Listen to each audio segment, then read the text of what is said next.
The party at last found themselves at Belega Corridor, once a palace of a small, bygone country, destroyed and worn away by sand and rock. The land is a shadow of its former glory. Now it is home to monsters attracted by its stagnant magma. The party steps into the corridor, as if called there by the lingering resentment of a country that could not stand the test of time. Well, that's a flowery way to refer to it. But, more, we're about to find out, how good your earlier advice was for us. And yeah, this place is very thick with magma. Is this right? What's a Captaros again? I feel like we should grab some treasure. We're gonna be taking care of the treasure and the bull all in the one trip. Come on. As I said, it's not an especially long dungeon. Thanks.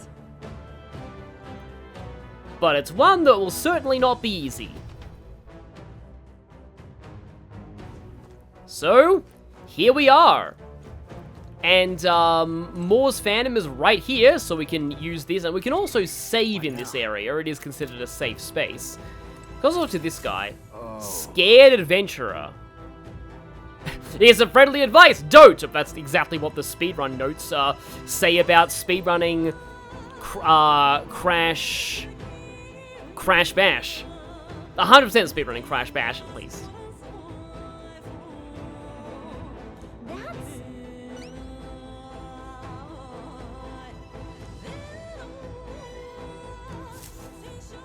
And yeah, all he's saying is, oh no, watch out for the monsters in here, they're scary. But we heard the Guptaros is weak to piercing attacks, which means that we might want to inherit the Knight archetype on some other characters. Also gotta remember that we need to get healers to rank 10 to rank up Moore's, bond. What now? Do have some unused hero incenses, and yeah, I'm actually gonna just spam those on healer right now, just to get it to rank 10 faster. Probably won't be achieving that until the Grand Cathedral though, because this place is not very receptive to using the healer archetype. So okay, we already have Knight on Hulkenberg, and it's gonna cost 1,000 mag to give it to Stroll, but I feel like I may as well. 2 Knight, 1 Warrior might be effective in this fight. Fascinating. This right here. The Guptaros, I believe, is also weak to ice, but using ice on it outside of inheritance is very risky. I'm counting on you. So let's see what Stroll's vow is for adopting this class. And yes, everyone's version of each archetype looks slightly different. Stroll is a lot more yellow. Do like the deep red that Hulkenberg has for hers.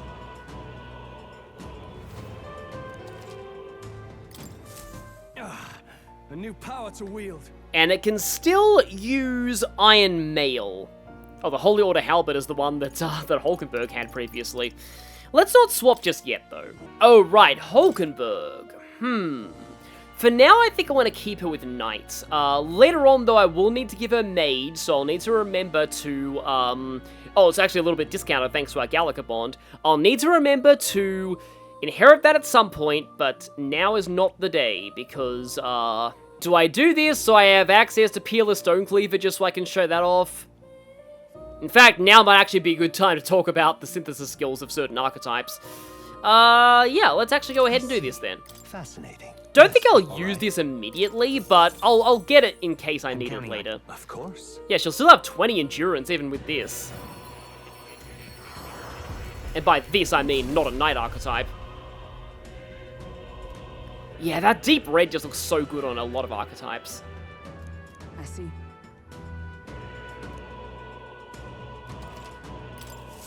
I've acquired a new power. And yet that was what the Iron Greatsword was for. I think that'll be all for now. Okay, Stroll is the only one who I think is able to inherit ice onto something, so let's inherit Blizz. This should do the trick. So after paying for that with Stroll once, yeah, I can give Blizz to any archetype, and in fact, it's, best to give that to everything, because that means that whenever I have him switch to Warrior or Knight now, he'll always have access to Blizz. I could inherit Tarukaja onto Will, but I feel like he's better used in an offensive role right now.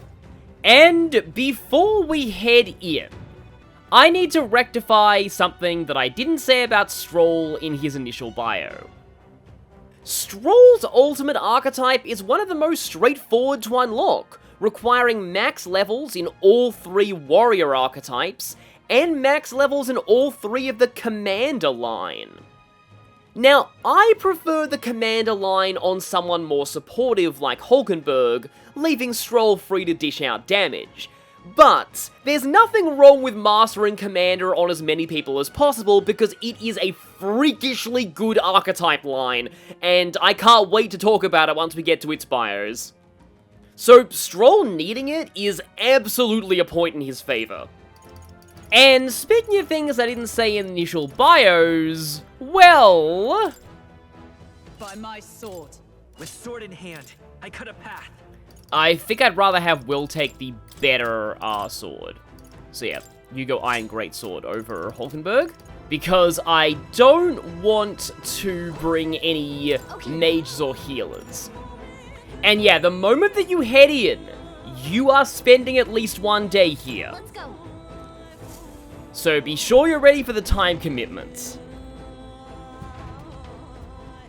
But the first thing that I encounter is going to be in for a very, very big surprise. In its face. Can we try somewhere else? With giant swords. That are extremely painful. Well then. So, yeah, we'll need to be relying on phase sight quite a bit, given that this place is dark, and there are also a lot of crawl spaces. That's kind of the main gimmick of this dungeon. You'll be seeing a lot of crawl spaces, and they are going to very much drill that into your memory, that you will need to use, pay attention to these as you're exploring dungeons, because sometimes if you see a path off to the distance, the only way to get there is via a crawl space. What?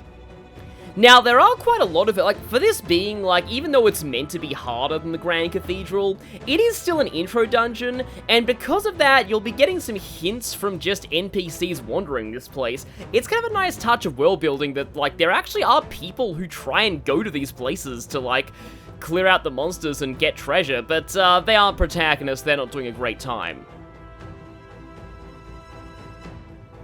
Wait, you're not going to come back until you become the Adventure King himself?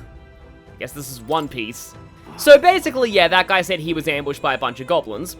And said bunch of goblins is about here. We're not alone. They're unknown, but we can get the drop on them with our big longsword range. Oh boy. Oh boy, they knew. They knew which one I'd be going for first. Though it's a bit of a waste to actually be using it now. Evenly matched. Guess we better stay on our toes. So this is a Goborn. The really annoying thing about Goborns is none of them have any weaknesses. What you're intended to do against Goborns is use ailments, because all of them are quite weak against status ailments. The problem is that unlike some other press turn games, ailments in themselves are not elements, like they are in like Digital Devil Saga or Shin Megami Tensei 5, and I honestly feel like doing that is the best way to incentivize a player to actually make use of ailments against enemies that are vulnerable to them. That and Persona 5 Royal's technical system. The technical system was a little iffy in the original Persona 5. It only really came into its own in Royal, I feel. Now yeah, look carefully around the corner because there is another Goborn here.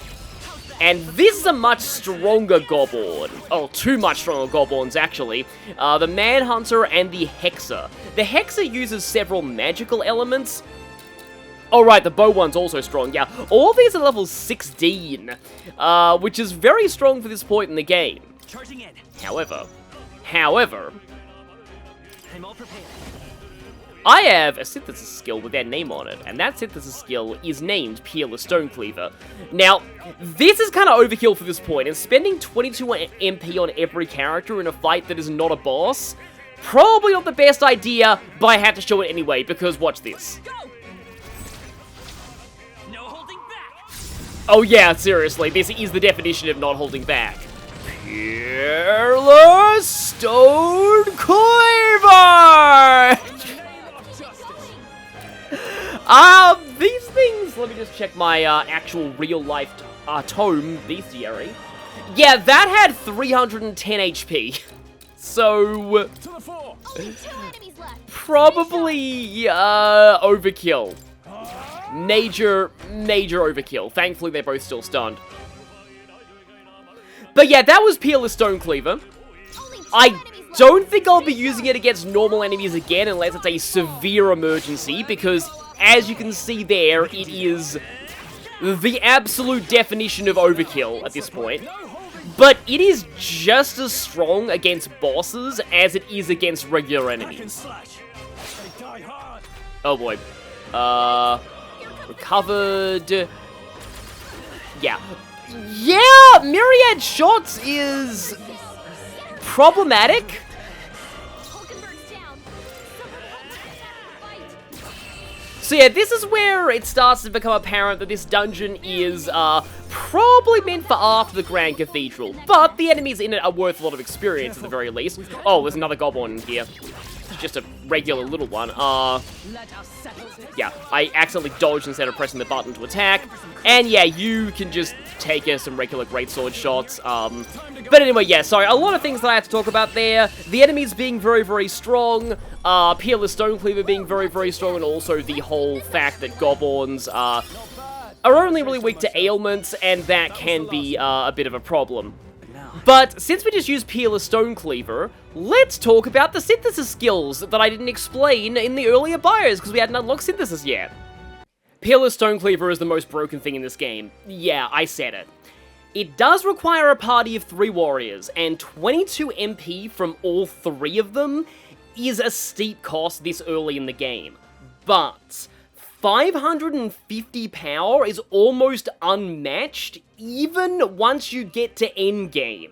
And having access to that this early is insane. If there's a fight that you just want to say no to, put everyone in Warrior and use Peerless Stonecleaver. It's hilarious that this skill's secondary effect of giving you an extra press turn if it kills something is almost never used because the battle is often over after you use it. But Bamboo Splitter is a cheaper alternative that also gives a press turn on kill that only requires 2 people. One of them in Warrior and the other in either Warrior, Brawler, or Berserker. Brawler we get access to quite soon. And if you have a Knight, Healer, or Commander, you can use Round Slash, which is one of your earliest area effect slash attacks. It's pretty weak though.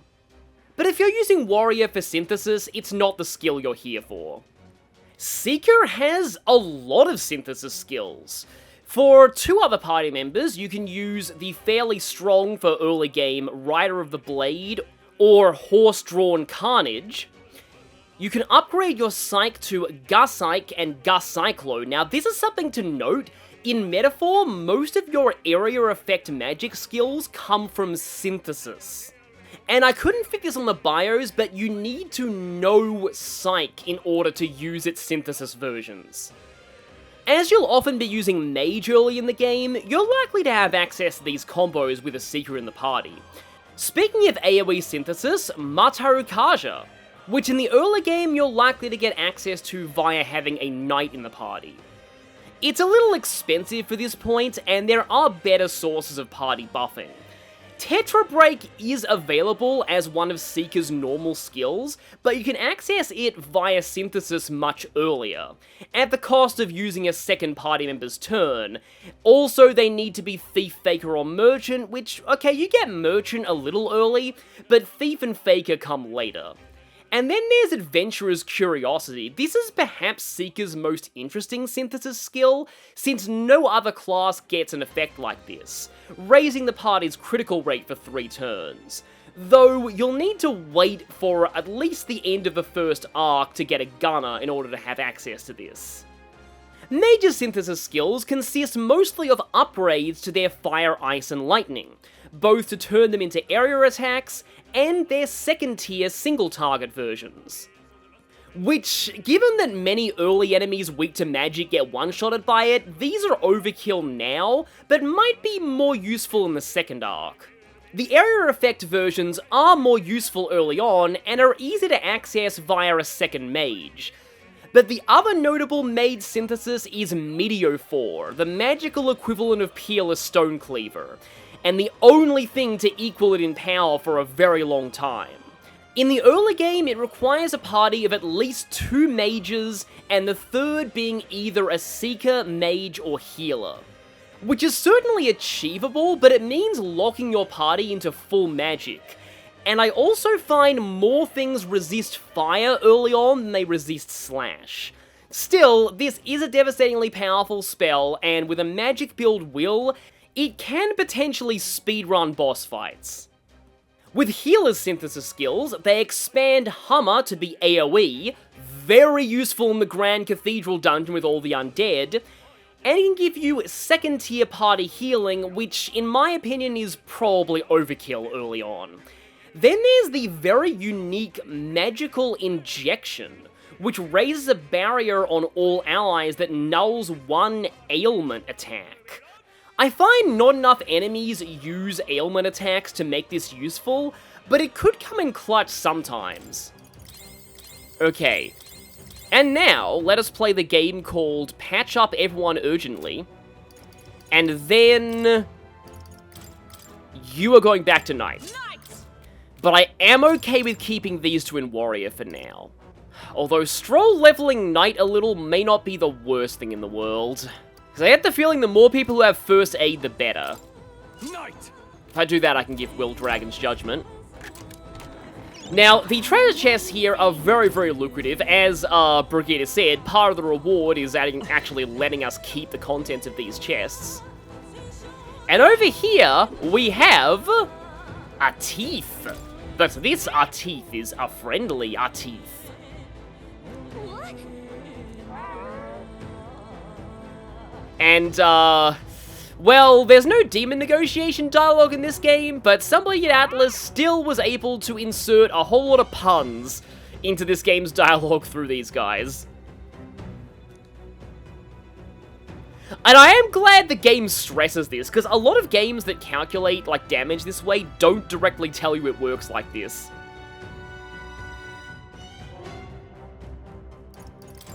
I don't want to, you know, ruin this tooth's dreams by saying we already knew that. And yeah, here we have our first crawl space. And a bunch of really, really weak moths that we can take out here. Yeah, I was looking at, like, the list of enemies, and oh boy, that's a Goborn. Do I really want to deal with you? Or do I want to go for an ambush? Oh no, no. Yeah, don't ever let yourself get ambushed by these guys. It will end terribly. I was expecting that you wouldn't be accompanied by 2 other of your fellows. That's not good. Because, yeah, these things are very strong for this point in the game. They are worth a lot of experience, though. Okay, you don't have any actual skills as a knight, so... I think for now, I am just gonna let this turn go past with all of them still being stunned, so that I can focus them down with Will this turn. Yeah, you recover from stun. Too bad you're not going to get a chance to actually use that. And you're going to recover from stun too, so Hulkenberg's going to go to the back row and use Knight's Proclamation just to make sure that nobody takes the full brunt of this. Because yes, Hulkenberg, the Knight class in general, thankfully resists slash attacks, so we can just do that, and that is the real way you want to handle the Goborns.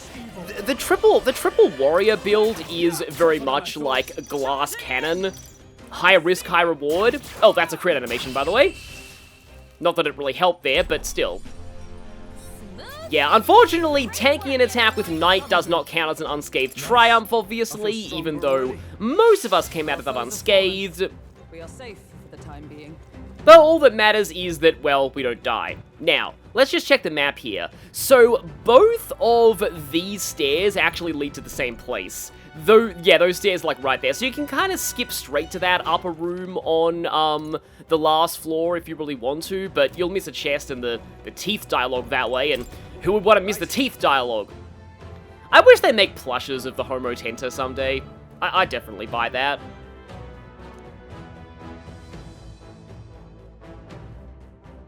So even people who don't use archetypes can still use staves or maces in the form of igniters and use magic that way, but it's far more limited than people who actually have archetypes. Oh, yeah? So if this happens, we already knew this from the informant, but the Goborn will use an attack called Frenzy that, well, if you've played SMT Nocturne and seen the Rampage attack that Onis can use, that's basically what happens here. You don't want that to happen. But yeah, this guy's explaining that the Goborns are weak to ailments, and that lets me resume my tangent for earlier about that. So, Careful. I think we'll be fine. I see. This is my issue with my issue with the Goborns. I do personally feel like that's an Archer Goborn in the back there. I might not want to go for that. I do feel like this game could have... Yeah, we can probably just kill you with regular attacks at this point. I don't think this game... Like, as much as I love this game's battle system, like, don't get me wrong, I wouldn't be doing a playthrough of this game on this channel if I didn't think that it wasn't, like, an absolutely amazing RPG. I think it's definitely one of the best games mechanically Atlus has put out, RPG-wise, in years. But I will say... I prefer the way that Shin Megami Tensei 5 and Persona 5 Royal incentivize the use of status ailments. I just feel like, in like a press turn game, the best way to incentivize that kind of thing is to reward the player with press turns for doing that. And well, Persona might not have press turns, but it does have the one more system, which is essentially a quasi-press turn mechanic. And in that system... Okay, we do have something there. Hi, Goborns. Let's just ignore you for the moment. I'm not really too interested right now. Don't worry about those chests on the other side of this grate here. That will all be important later also. Yeah, these are actually stronger hundos than we're used to. Okay, we got a few of them stunned. But I targeted the Goborns with the battle, not the hundos. They're the weak variety of Goborns, though, so it's fine. Is this gonna be enough? Let's see. Okay, it was. Oh, we got reinforcements. And now we have the hundos. Okay, these... I don't think these carried over any of the damage on the field, or they're not quite the ones that I was hitting on the field. Unlike a lot of other hundos, though, these ones do actually have weaknesses. I just don't have their weakness on Will right now, but I think I actually have it on Stroll. Yeah, they're weak to ice and fire. Yeah, I had a feeling there'd be another round of hundos. I do like how these Goborns kind of use, like, tactics against us, with the fact they charged in with a bunch of their warhounds. I do have an entire topic about, like, you know, goblins and orcs in fantasy, but this isn't the dungeon for that, because the subject of this place is something very different. Oh, got a Fire Fang, too. I believe that's a fire attack item. I continue to grow. First, I was, like, already at rank 4 in Knight, and I'm like, oh, wait, I used a bunch of Archetype experience items on her. We've got company. But yeah, the chests down there, those are, we can get those later on. Essentially, everything here, you're just running past us, okay? Well, I mean, I'll just, take you out here, then. Okay, now these were the ones I hit on the field. Oh, hang on. Yeah, so this is an important thing to note. Even though your physical attack skills scale off your weapon's power, their elements are the element of the skill. So even though I'm using a fire sword to use diagonal slash, that skill will always deal slash element damage, not fire. This is kind of similar to somebody in the comments, like, in an earlier part mentioned something about, like, the way that Etrian Odyssey handles, like, weapon things scaling off of your weapon. Certain skills in that game will say they scale off your weapon power, but if they don't say, quote-unquote, uses equipped weapon, it means that if the weapon has an element or any status ailment attached to it, then you won't get that benefit from the skill, but it will just increase the power of the move. Yeah, if that makes sense. I should probably heal, just in case those Goborns... yeah, a few of them are red, that means they're the stronger variety. You know, to save on healing items, what I could do is swap you over to Seeker. entirely to use this. But I will want to save some of my MP for the boss, because I'll want to use synthesis skills there, not Peerless Stonecleaver as much as I really want to. Probably Peerless Stonecleaver will be actually better against this boss than Jump Thrust, but I want to go for Jump Thrust because it is the boss's weakness. Okay, so here we are. Just gotta make sure that I don't miss any crawl spaces. There's one in particular I need to make sure that I grab before this dungeon is over, because it is a gold beetle. And going back for those is gonna spend some time, in town. Yeah, so always make sure that, aha, there we go, that's why you want to be using Phase Sight all the time, because that's how you can spot crawl spaces like that. In fact, I'm pretty sure that I was actually saying that at the very opportune time. There's the gold beetle. Most dungeons in this game have at least one gold beetle in them, and you'll want to get them on your first visit, because otherwise you'll have to spend another day traveling back to the dungeon, and that is inefficient for time. Now, later in the game, you might want to be careful when you're opening treasure chests, but for now, you'll never have to worry about that. But I will say, that line from Gallica's great, that Gallica's Phase Sight will actually tell you which treasure chest is safe. Get the witchy earring. Not that I'm really going for any magic on anyone currently, so don't think I'll be using that. But yes, it is very important that you find that crawl space. What I was saying about just the general thing about the way ailments are handled in this game, I just think that again, the best way to incentivize the player to use ailments as a mechanic in a game that is as rewarding for exploiting weaknesses as Press Turn is just to simply make enemies have weaknesses to ailments and have them act like a real weakness that gives Press Turns. And the fact that this game doesn't do that, it does bother me somewhat, because the whole point of Goborns as an enemy type is that they don't have any weaknesses. So the only way to get press turns off of them is criticals. You can kind of really limit their ability to fight back by using ailments, but it doesn't give you any press turn benefits. So again, there's just kind of less incentive to the player to do that. Speaking of incentive for the player to do things, I see something very special over there. But for now, you know what? I am going to take you down. But I'm thinking of fighting some of these other Goborn. Wow, one of them just died from the on-field attack. Don't get too relaxed. These monsters are relentless. Yeah, you were not kidding, Stroll. Let's see if I can ambush one of these archers before it gets bad on me. Yeah, they usually show up in groups, with 2 backup. Although there's just a regular Goborn there, I don't really care about it.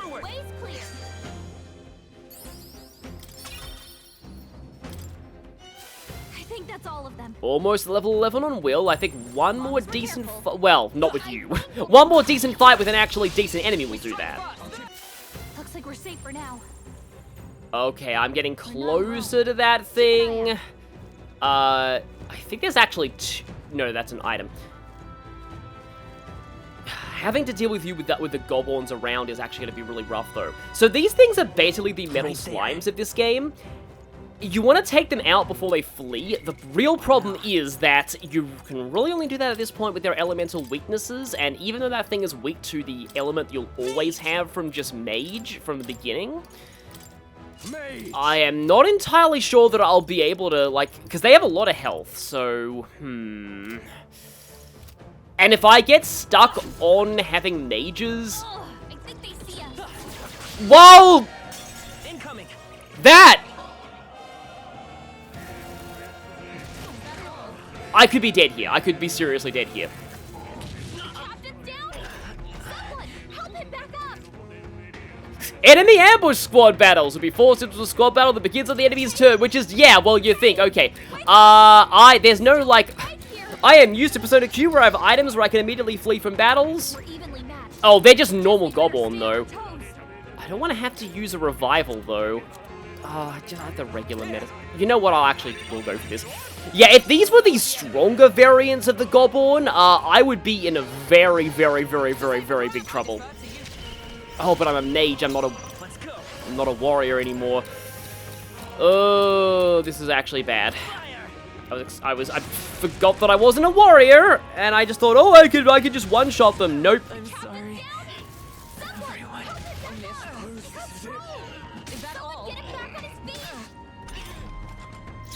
Not like this! Someone, help! So in order to actually try to run from battle, you have to press the L1 button to access tactics, but I highly doubt this is going to work. Yeah. Only a flesh wound. Oh, he still stands. Yeah, powerful strike is strike element, so Knight doesn't resist it. Can I actually get an escape here? There's no way out of this! Your Highness. Well, so there's our first real fantasy is dead of the playthrough. Will your tale end? No, it won't.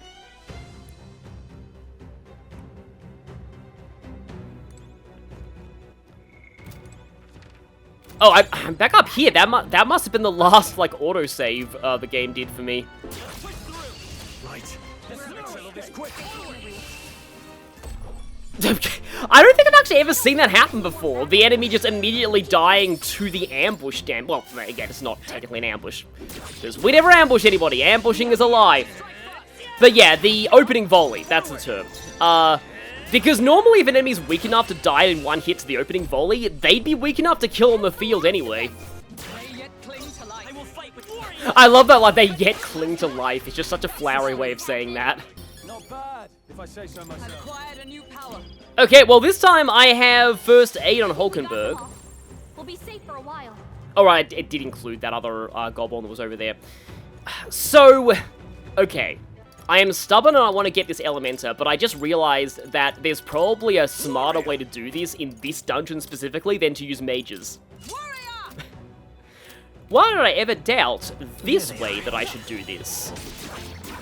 No, Elementa, please, come on. There we go. Got it. Could be our chance. The captain's on his last legs. Someone, get him healed up. Time to go offensive. So, when I said there's a smarter way to deal with this, why did I ever doubt this to begin with?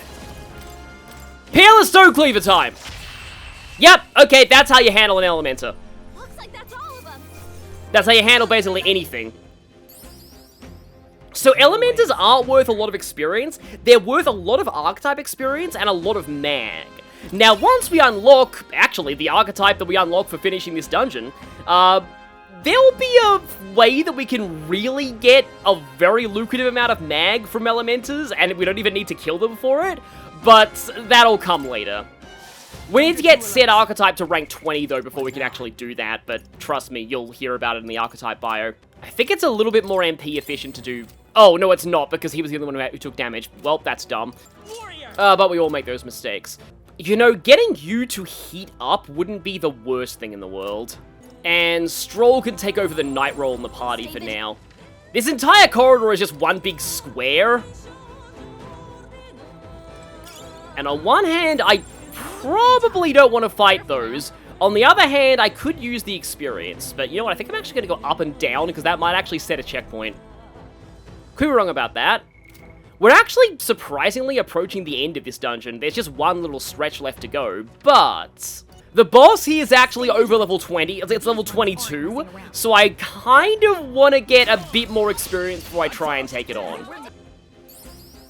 Satisfactory. I'll strive for greater heights. Okay, yeah, I'll just go more strength. And all of you are the weaker variety of Goborn, which, they can still ambush us. They aren't quite killable on the field yet, so I should just be a little careful here. Okay. New skills, new possibilities. Oh, that's cool. Okay, all of them are down. And Will has no MP, which is a slight problem. I don't think anything would be too... I like how there's this marching order of Goborns here that are all the weaker variety, so yeah, more fodder. I think we're in the clear. Nice. I bet we'll So find a use for here that. we can use this crawl space to get these two chests that we saw on the other side of the wall before. This one is... We found something. Yeah. imp-ending pike can be purified at a church, and yeah, this is the reason why I was saying that, yeah, maybe buying an extra, like a better spear for knight wasn't the greatest, because we'd be fighting one in here. We can also get some more defense out of those, but those can also be purified. But let's see, how big of an increase... Oh, Hulkenberg isn't on knight right now. Stroll is. How big of an increase is that over the... It's only a little bit of an increase, but it's going to get even better once we purify it. There is a decent amount that I missed on the second floor, though. And I do know how to get there. But I should go through here first, because this is actually the end of the dungeon. And here, we get to see yet another reason why the cat is truly the greatest of all time. The Goptoros is close, but from here, if we pet the cat, we can save. And we can also return to Academia, or the dungeon entrance. And that's kind of why Ariadne's threads aren't super useful. Because usually, plateau, there's, in the bigger dungeons you have the Magla Hollows, which you can just walk between. And the smaller dungeons like this, you often get to plateau at the point you'd really need an Ariadne thread anyway. Let's hurry. I love how it's like the calming feeling of petting a cat is like literally saving your life here. I just realized I probably should give Will the Knight archetype just for the damage against the boss through this high strength stat. Which I think I will do while I'm here. I see. Fascinating. It's going to automatically equip the imp-ending pike. This right here. All right.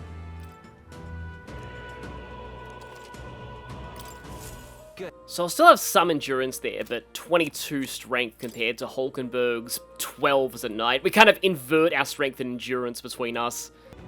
What? Galaga. Leave it to me. Yeah, in fact, even the Ariadne's the Ariadne's thread is implied to be what Plateau was holding. So yeah, the cat has a free one for us. Good. 'Tis done. Hulkenberg gets heat up. Yeah, I completely forgot to check this passageway. This is probably where you're meant to encounter these hundo for the first time. Well, you can go around them, and that's a stronger Goborn. Okay, let's... Okay, I can probably handle it with this recovery. Come and get me. Oh, nice support attack there, getting this done. So going around here gets you, actually, yeah, not bad. Strength Incense. They're going to give Stroll a little bit more attack. And I have one of these that I haven't used. New skills, new possibilities. I'm mostly doing that for the stat boost of leveling Knight, not for the skill. Okay, good. Didn't even need to spend any MP for that. Victory's out. Satisfactory. Ha! I have never known such heights. I don't know why that quote from Hulkenberg always sticks with me. I love that quote. We cannot avoid this fight. Stand ready. Or we can avoid the fight by doing that. So yeah, the thing that I didn't do here was go around this corner because the stairs here lead to somewhere else in the upper floor. They lead behind here. Would sure be a pleasure to find. And some treasure. let's be careful of the goblins. There are some Also, I have forgotten to have Hulkenberg default to the back row. As much as he really doesn't want to do that, character-wise, it is optimal. Uh-oh. Brace yourself. Only a flesh wound. Not bad. If I say Oh, we got a so myself. superior rusted long I shall arm from rise that. to the occasion. Back at town, we'll be able to apparize that into a potentially useful weapon. We're so lucky. And just a better defensive armor, which is still good, though. I think that's higher than anything that I had at the moment. It is actually quite a bit higher. I wanted to take at least one more fight on the way to the boss, just because... There we go. Rank up on Knight, rank up on Warrior. Don't get too relaxed. like they found us. Oh, okay. That was lucky, and also that proves you don't have to be attacking for that to work. I'm actually recording this, before uploading the Hulkenberg part, so I think I'm actually gonna need to edit that bio. The Knight bio, because, I was under the assumption that only worked, the way that Warrior worked. You had to be attacking. But okay, now it's time to patch ourselves up a lot before the fight. And show how useful first aid can be. So the Guptaros, I believe, operates on the same logic as the Goborns in that it goes berserk if you use a staff or a mace, so we want purely physical archetypes here, and I'm actually thinking of going Knight Will entirely for the power with the synthesis skill. So in that case, Stroll will be my warrior, and Hulkenberg will stay as Knight. Just give myself a little bit more MP, that might be overkill. Jump Thrust is only 6 MP on each character though. And I have 1 Ice Chunk left, which might be useful. Okay, here we go. I am absurdly underleveled for this, so this might end very badly, but we'll see. Because you know what they say about Minotaurs and Atlus games? Well, Walter hits them with fire and they smirk, but thankfully this one is only resistant to fire, not immune to it. But I don't want to be using my normal attack with Stroll's Greatsword anyway.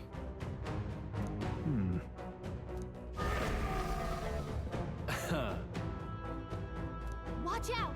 Yeah, Stroll's not scared at all. Let's do this.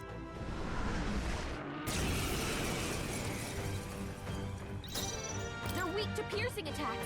Hit them all in one fell swoop. And buying the information from the informant does reveal that weakness on the enemy's scan screen. But this thing is also weak to ice. It primarily uses physical attacks of pierce and strike elements, and it can also charge, which you'll probably see at some point. Now, it is vulnerable to poison, malady, paralysis, charm, confusion, sleep, and rage. A lot of these we don't have access to right now, but paralysis we do via those arrows. It's not super reliable, though, but if you want, you can try and chuck one of those if you have a free turn and paralyze it. So okay then, I do want to be saving my press turns for the jump thrust, because that's not just going to attack, it's also going to debuff its defense. So I think for now, I'm actually going to go for, I'm going to attempt the stunning arrow. That did not seem to do anything. But okay, here we go. Now I can start with the jump thrusting.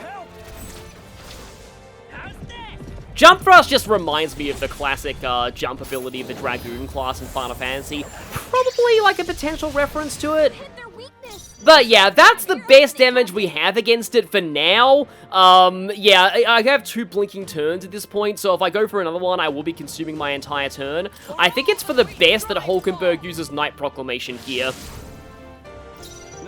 And Stroll can... I suppose he can use a... Yeah, I want to use this because it's not resisted. Or I could use that for the weakness damage. I think I'll see what a neutral diagonal slash does, and then I'll try and see Blizzard. I have a feeling Blizzard might do less. Oh, yeah, that's Heavy Brush. Ugh, yeah, Knight not resisting that is problematic, to say the least. But this will debuff its defense again. I'll need to remember to use some of my turns to heal. Okay, so you're down on defense, but again, yeah, spend turns to heal. Hulkenberg shall stand waiting. Okay. Stroll, if he jumps back, could use a Blizz to get me an extra press turn, because I inherited that from Mage. Yeah, it does a little bit less, I thought so. You are not going to be in the front row, because this thing's entirely melee. You are going to go ahead and use one of my, now might be a good time for an expensive medicine. And now, Hulky. Yes, I might end up calling her that a few times. I doubt she likes that, but oh well. Stunning Arrow. And didn't seem to work. Oh boy, that attack. That's why everyone being in the same row can be a problem. But thankfully, Hulkenberg resists that. Closing the distance. Okay, now, I believe I do have a Great Fairy Dust of it. Yes, I do have a Great Fairy Dust. That's still not a lot of recovery to everybody. But it will have to do for now.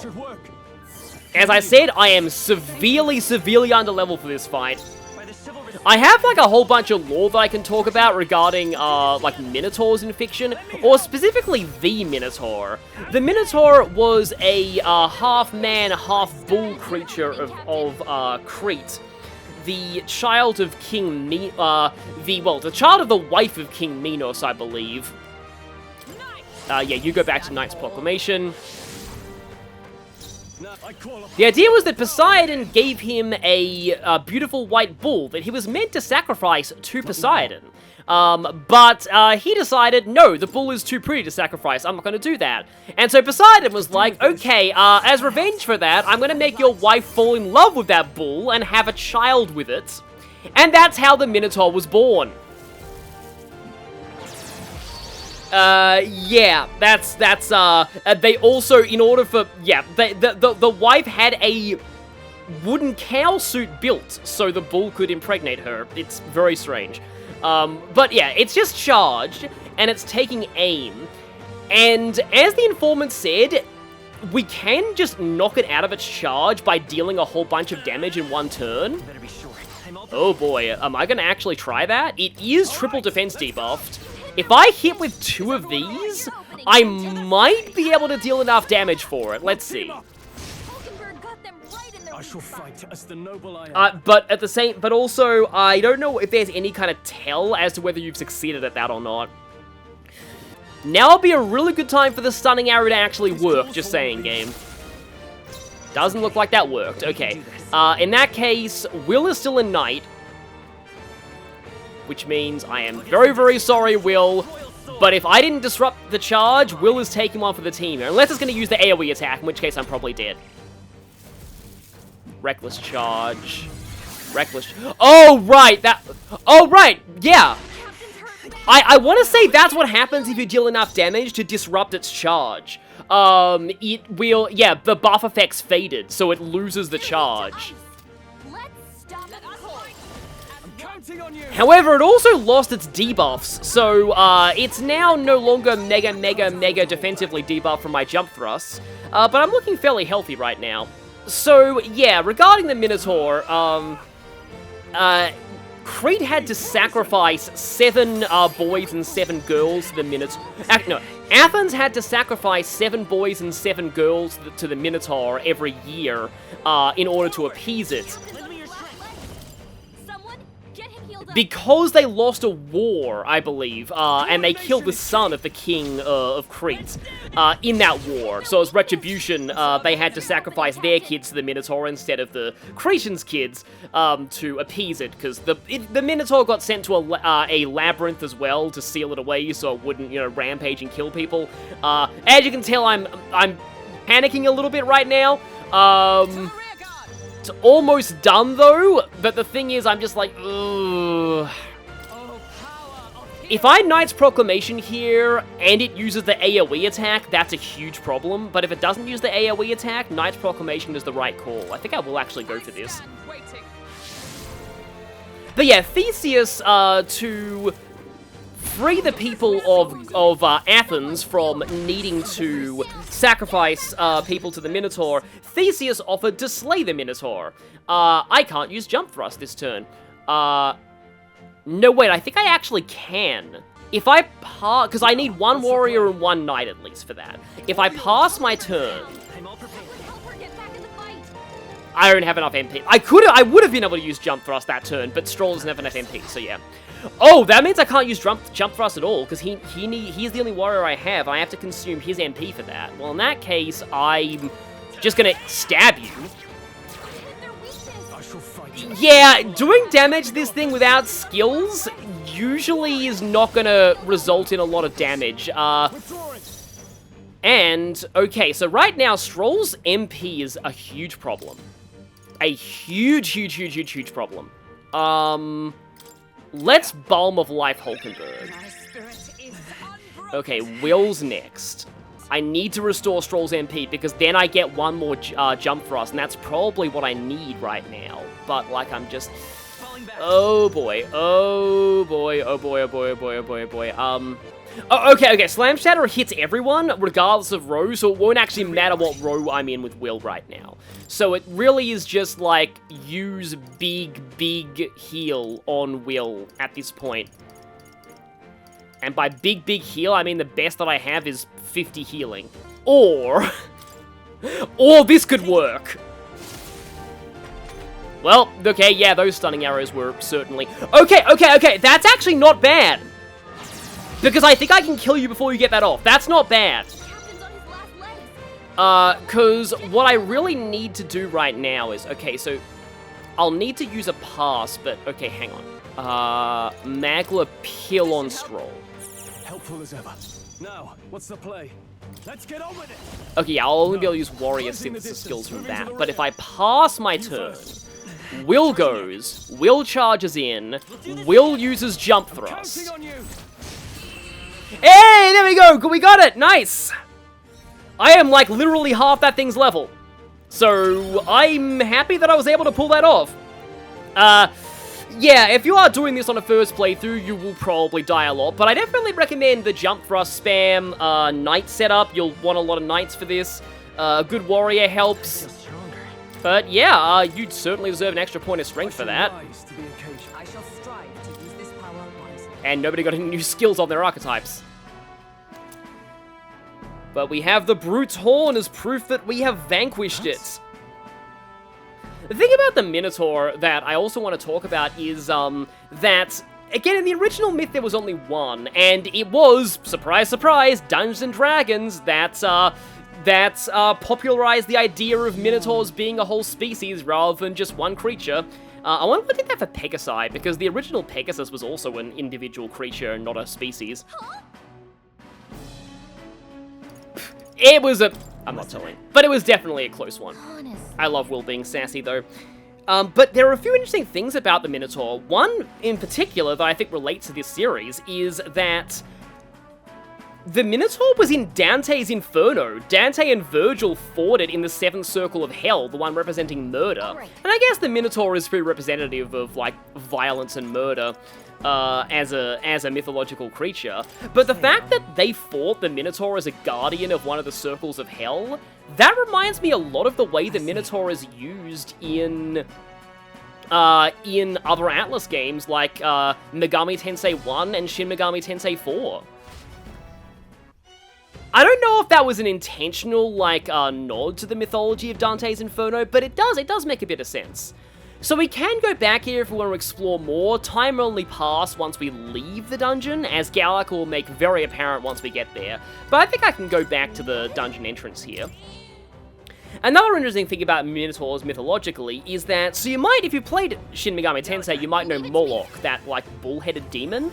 So, the reason why Moloch looks that way is because of the Minotaur legend. Moloch is a minor thing mentioned in the Bible that we're not really sure exactly what it is, other than the fact that people sacrificed people to it.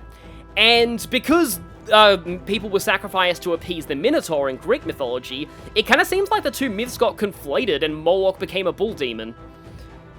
So, after that insane battle, I'm going to be heading back to town next time as we turn in this quest and earn the friendship of a certain someone in the process. This quest can be done in full in the demo, by the way.